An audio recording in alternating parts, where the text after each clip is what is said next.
أفرمي بيغمري نزدار صلى الله عليه وسلم دايكي إيمان داران عائشة رضا ورحمة خوالي بيكسير لبيغمري خوا صلى الله عليه وسلم درباري مردني كتوفر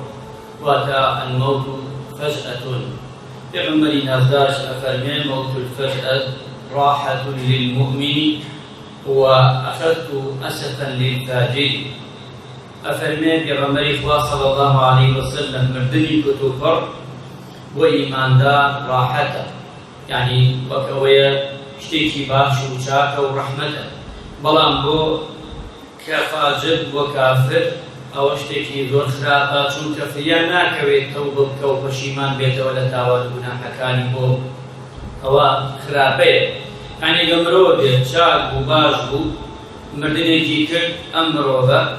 كردوي شاكي يبو باشي يبو مردني كتو پرش بو أو نشاني رحمته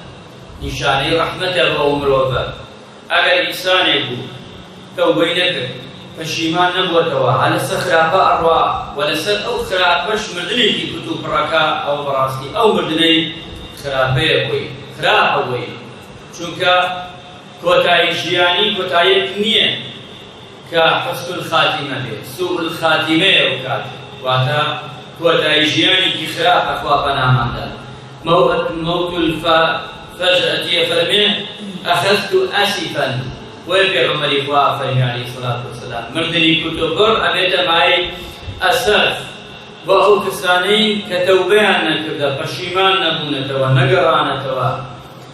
بلان بو إيمان داران أبيت رحمة أبيت راحة أبيت دلفراواني أبيت دلخوشي برو قيامت أجي إنسان إيمان دار وبروادار بۆیە ئەمە چیمان بێڵێ مسلمان عزیزەکان چونکە ئەمە یەکێ لە نیشانەکانی قیامەتە پێغەمبەری خوا صلی الله عليه وسلم فەرمێ زەمانێک دێت مردنێکیان تیاتە پەیدا دەبێت ئەم مردنەش پێشی خۆیان نەیانبینێ مرۆڤ ڕێ دەکا و سێرەکەی لە ناکادا دەزەی و وفات دەکات هیچی نییە ئەم مرۆڤ ئەوە پێغەمبەری خوا صلی الله عليه وسلم ئەفەرمێ من علامات القیامة پێشێ لەوانە یەکێتر لەوانە پێشی ئەمە چی دێ کوشتار و کوشتن ئەوە ڕووی داوە لای ئێمە ئێستا لە دنیای عالەمی ئەمڕۆ ببینە چ کوشتار هەیە لە دوایەوە ئەمە بۆیە ئەبێ ئێمە خۆمان مسلمان ئازیزەکان ئەمە دەستی چییە بۆ ئێمە منم فەرمایشتم باس کرد دەستی چییە بۆ من و تۆ ئەوە مرۆڤێک